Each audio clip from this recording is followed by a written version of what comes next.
Spicy. I'm Patrick. Just thought I would talk a little bit while the fire is going. Got some food, which was great. Didn't think I was going to get the fire going. Those matches are pretty old and it's really cold out. But here it is. Hello. Perfect. It's about 20 degrees and I don't think it's going to get down much colder. Maybe down to 19 from what I saw. I've got a lot of people who I've talked to about winter camping over time, and they might wonder what it's like, how hard it is. As maybe you have seen from the video, I pretty much didn't wear gloves and didn't even wear this jacket. Most of the time you get going and you start feeling warm, if it's around 20 that is. It's, for me at least, not as cold as you would think. In that range. Now, if it gets down to 0, that's a different story. Then you're going to want to be bundled up quite a bit more. But yeah, I did bring water to drink. But as far as water for cooking, I just used a bunch of snow from this picnic table sitting here. But yeah, I had a real hard time getting the fire going. And then once I finally got it going, I realized, oh my gosh, I don't have enough wood. So I had to run about a quarter mile back that way. Maybe not quite a quarter mile. It was uphill with these big, huge boots. So it felt very arduous. I had to run and grab a bunch more wood. And I didn't grab my gloves because it was warmer before and it kind of cooled down. And so I just grabbed a ton of wood. I didn't take any video of that because I was just panicking. And I just wanted to make sure I had more fuel and the fire wasn't going to go out. So I just ran and grabbed that wood and came back. My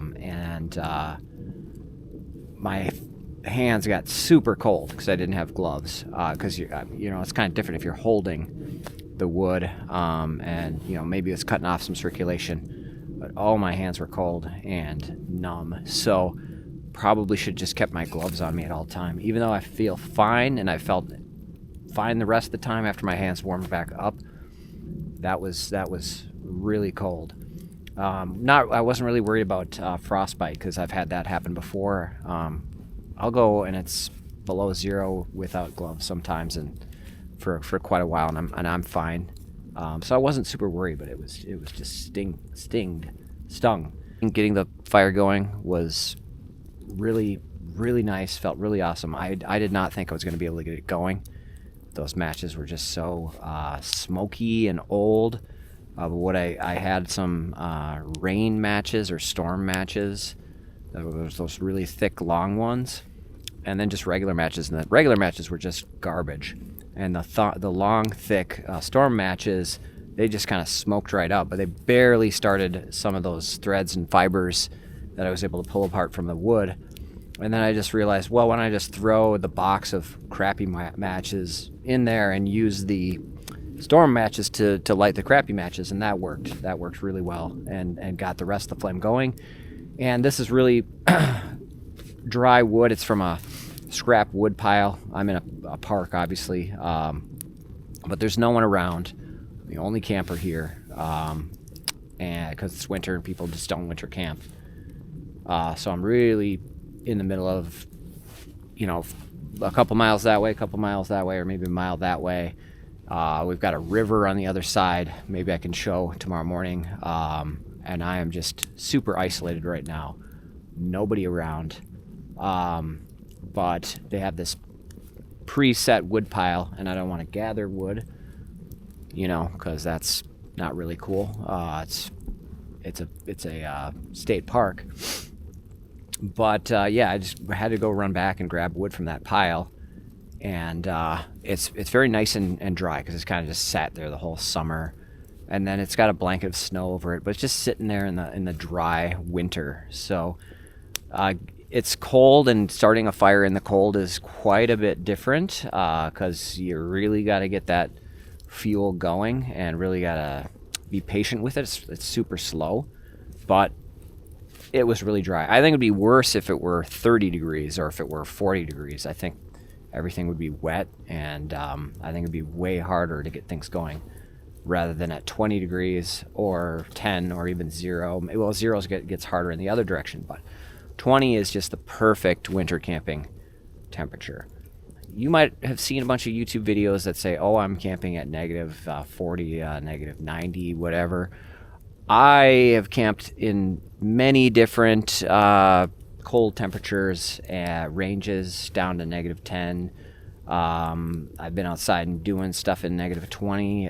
Just haven't been able to camp in negative 20 because it doesn't happen that often where I live, and might happen in the weekday when I'm working. But yeah, I just don't think a lot of the videos that people show where it's negative 90 or 40 or whatever, I just don't think they're actually in that temperature based on what it looks like around them. Some of them are, some of them clearly are, but it's few and far between. You're going to have a lot of frost on the top of your tent when you wake up if it's negative 10 or below. That's for sure. So you should look for that if people are claiming that. But yeah, I'd say 20 degrees is awesome. It's the best winter camping temperature. I think 0 can be really comfy too if you're nice and bundled up. I just made it super simple. Brought ramen to eat and tea. I just wanted to make it really simple. Come out here, by myself. It's late in the day. On Friday, I didn't get out here till 5 o'clock, right before sundown. So I just wanted to go right in there and get things done, and I did. And now I'm gonna get into the tent and go to bed in a couple minutes here.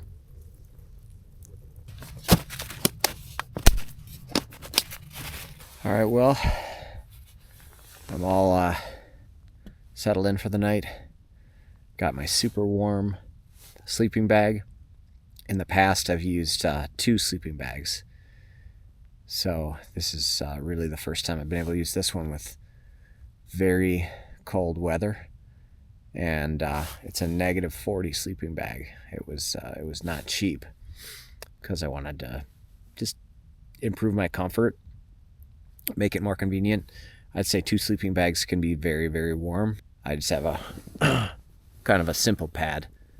But if it gets super, super cold, if it gets down to negative 10, negative 20, you probably want something thicker. I have a homemade pad that I've used, which I have in other videos. It's just made out of insulation, home insulation, the foam kind.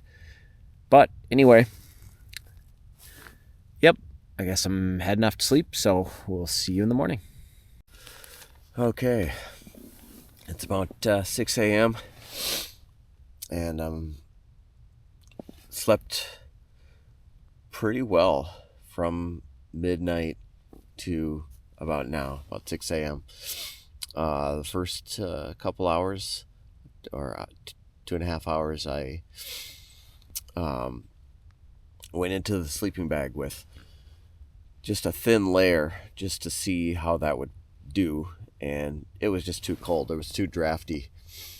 So then I put my jacket on and some pants on and buttoned the sleeping bag up a little bit more. It felt great. So now I'm going to see how much snow is out here. It was I could hear the snow throughout the night hitting the tent, but I have no idea what to expect.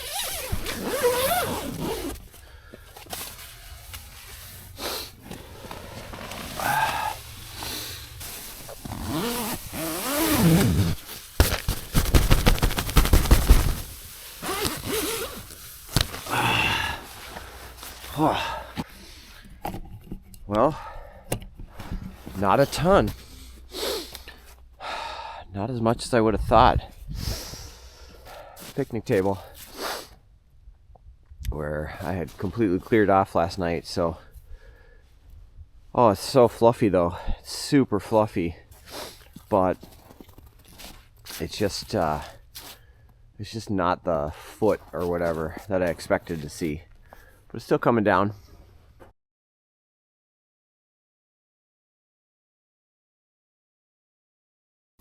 Just closing up here. The snow is definitely coming down. And it's just Just got this beautiful eerie silence because everything's just getting more and more covered in snow. So I was going to try to briefly mention what would I do differently. Definitely make sure to double check fire making equipment. Probably add a lighter just to make sure. I mean, I got the fire going, but you never know if those matches you have are old or got humidified somehow. I guess there's really no guarantee.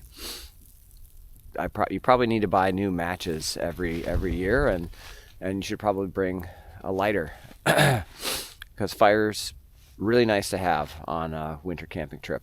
I'll probably just go right straight to wearing my jacket and other clothes on any cold weather trip in my sleeping bag. Obviously, that was some wasted time for about an hour at midnight to 1 a.m. just kind of getting readjusted.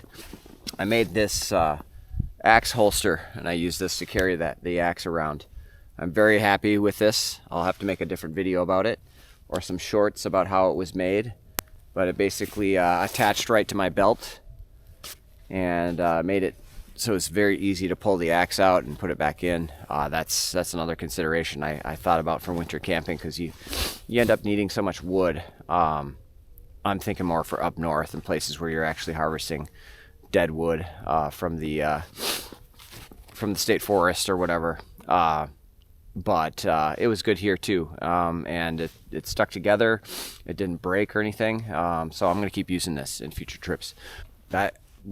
Yeah, that's all I can think of. So thanks for watching if you did watch, and I guess I'll be on my way here.